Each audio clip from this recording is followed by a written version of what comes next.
There is a live chicken in my apartment. My roommate says there isn't, but it's standing right there. Hello. I need to start from the beginning because I'm losing my mind and I need someone to tell me that I'm not insane. Monday, my roommate Jess comes home with a chicken, an actual live chicken. She's carrying this thing like it's a dog purse and says, "Okay, so don't freak out. My friend's landlord found out about her chickens and she needs someone to take Gerald for a few days until she finds him a new place." Gerald. The chicken has a name.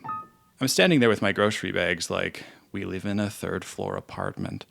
And she goes, "It's temporary. He's very well behaved. Chickens are actually super clean animals." Gerald was not super clean. But whatever. It's Jess's friend, it's a few days, and I can deal with the chicken. We put him in the bathroom with some newspaper and a bowl of water. He seemed fine. Got kind of judgy with me when I brushed my teeth, but overall, fine. Tuesday, Gerald is still there. I work from home, so I'm listening to this chicken make chicken noises all day. Jess comes home, feeds him some seeds or whatever chickens eat, and cleans up his area. We start calling him Gerald like it's official now, and she's calling him Jerry by dinner time. I make a joke about him paying rent. Then Gerald laid an egg. Just plopped it right there on the newspaper. We both just stared at it for a minute. "So, what do we do with it?" I asked. Jess shrugged. "I don't know.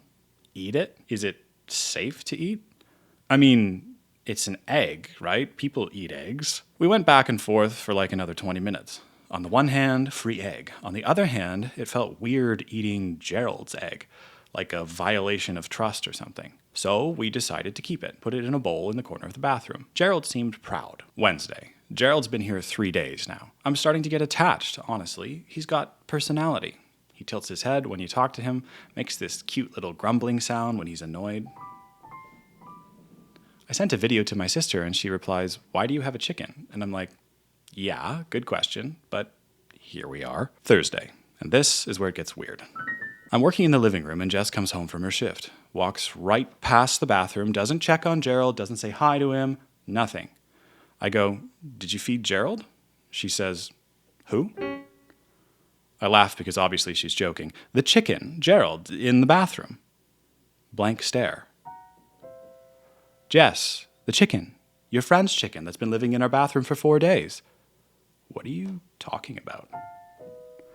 And she's not smiling. She's not doing a bit. She looks at me like I just asked her if I fed the dragon in our bathtub. I literally walked to the bathroom, opened the door, and pointed. "This chicken." Jess looks into the bathroom, then looks at me. "Are you feeling okay?" I didn't know what to say. I showed her the chicken. The chicken she brought home that she's been taking care of for 4 days. And she looked at me like I'm having a breakdown. She went back into her room and closed the door. I stood there for probably 10 minutes just staring at Gerald, and Gerald stared back. By this point, it was like 11 p.m. Too late to call someone without seeming completely unhinged. I almost called my sister anyway, but then I thought about how that conversation would go. "Hey, can you FaceTime me right now? I need you to confirm my roommate's chicken exists." Yeah, that's a straight path to a wellness check. I took more videos instead, sent them to myself on 3 different platforms, uploaded one to a private Google Drive folder. I was creating evidence like I was building a legal case. Friday morning, first thing I did was call my friend Amy. "Can you come over? Now it's 8 a.m. I need you to see something, and I need you to tell me if I'm seeing it too." Long pause. "Are you okay?" "I genuinely don't know." She said she'd come by after work. I spent the whole day feeding Gerald, cleaning up after him, taking more pictures. Jess had already left for her shift. I tried to FaceTime my sister around lunch, but she was in a meeting. Almost called Mom. Didn't. Jess came home that night before Amy could get there, so I tried again. "Jess, we need to talk about Gerald. I really think you should see someone. I'm worried about you." What? The chicken, Jess. The chicken you brought home on Monday. "I didn't bring home a chicken. That's a really weird thing to make up." She's using this gentle voice like I'm fragile. I pulled out my phone, showed her the video I sent to my sister on Wednesday. Gerald, clear as day, in the bathroom. She watches the video, squints at it. "I don't see anything." "I'm sorry, what?" "It's just our bathroom. There's no chicken in this video." I watched it again. Gerald is right there, pecking at the floor, walking around, being a whole entire chicken. "Jess, he's right there in the video. He's literally, maybe you should call your mom." I think you're really stressed with work. I locked myself in my room, went through every photo, every video. Gerald exists. There's documentation. I'm not insane, but my hands were shaking, and I couldn't stop wondering if something was wrong with my eyes or my brain. Saturday afternoon, Amy finally comes over. Thank God for Amy. She walks in and immediately goes, "Why is there a chicken in your bathroom?" I almost cried. "You can see it?" "Yeah. Why wouldn't I see it? It's a whole chicken. Is that what you needed me to confirm? Did you think you were hallucinating a chicken?" Something like that. Amy's looking at me concerned now. "Are you okay? What's going on?" Jess came out of her room. I called her over. "Jess, Amy can see Gerald." Amy's confused. "Who's Gerald?" "The f***ing chicken." "Oh, yeah. The chicken." Jess looks at both of us. This isn't funny anymore. What isn't funny? I'm actually yelling now. "The chicken that you brought home?" Amy's backing away slowly. She's looking between us like she walked into a domestic. What's happening right now?" Jess turns to her, and her voice is so calm, so reasonable. "She's been insisting there's a chicken in our apartment all week. There is no chicken. I'm genuinely concerned about her." Amy looks at Jess, looks at me, looks at the bathroom door. "Jess, there is a chicken right there. I'm looking at it right now." "No, there isn't." Amy walked to the bathroom, opened the door wider like maybe Jess couldn't see from that angle. "Jess, chicken, right there." Jess doesn't even look, just keeps her eyes on Amy with this concerned expression. "There's nothing there. I think she might have actually gotten you to see what she's seeing. This is actually really serious." Amy pulled out her phone, took a video, and showed it to Jess. Jess watched it, nodded slowly. "This is just our bathroom." Amy looked at me. I watched her face change, like she was trying to figure out if Jess was messing with us or if something was genuinely wrong. "Jess, I'm looking at a chicken in this video. It's right there. There's a chicken. I think you should both talk to someone." Amy left about 10 minutes later. She hugged me on the way out and whispered, "Call me later." But I could tell she was really freaked out. She texted me after an hour. "Is Jess okay? Should we, talk to her family?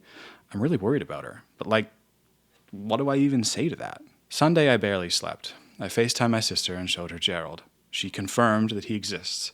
I showed her the videos. She saw him in every single one. "Why is your roommate gaslighting you about a chicken?" she asked. And I didn't have an answer. I called the friend who supposedly owns Gerald. I got her number from Jess's phone while Jess was in the shower. I went through her contacts until I found someone named Sarah with a chicken emoji next to her name. Girl has never owned a chicken in her life. Doesn't know what I'm talking about. Never asked Jess to take care of any animal. "Is this a prank?" she asked. That's when things really started spiraling. I looked up dissociative disorders, false memory syndrome, Capgras delusion. Was Jess having a breakdown? Did she genuinely not remember bringing Gerald home? Was this some kind of psychotic episode where she'd blocked it out? But also, other people have now confirmed that Gerald exists. I'm not making this up. He's there. Monday through Wednesday were hell. I worked from home, took care of Gerald, and just watched Jess act completely normal about everything except the chicken. We'd have regular conversations, she'd ask about my day, we'd watch TV together, then I'd mention Gerald needing food, and she'd get this sad, worried look. "I really think you should talk to someone," she said on Tuesday, "like a professional. I can help you find someone." I was starting to doubt myself. Not about Gerald existing, I could touch him, I could see him, clean up his actual physical droppings, but about my perception of reality in general. If I could be so sure about something and Jess could be equally sure it wasn't real, how could I trust my own brain about anything? I spent hours reading about shared psychotic disorder, gaslighting, dissociative amnesia. I couldn't figure out what was happening. I called my mom Wednesday night and tried to explain. She said it sounded like Jess might need help, and she offered to talk to her. My other friend, Mike, came by on Thursday, saw Gerald immediately, confirmed he exists. I almost hugged him. Jess came home while he was there and still insisted there was no chicken. Mike got super uncomfortable and left. He texted me later. "That was weird as hell. Is she messing with you?" Was she? But why? For what purpose? And she was so consistent, like she never broke character. She smiled like nothing was wrong. Friday, I had to work late. Had a deadline. Didn't get home until almost 9 p.m. The smell hit me the second I opened the door. Bleach. Heavy-duty cleaning products. That chemical lemon scent that means someone has scrubbed something down. The whole apartment reeked of it. I walked to the bathroom. The door was open, empty, completely empty. No newspaper, no water bowl, no Gerald. The floor was still wet from being mopped. My heart was pounding. I went to the living room. Jess was sitting at the dining table, eating. Roasted chicken. A whole roast chicken on a plate with chili sauce drizzled over it. The smell of it mixed with the bleach made me want to throw up.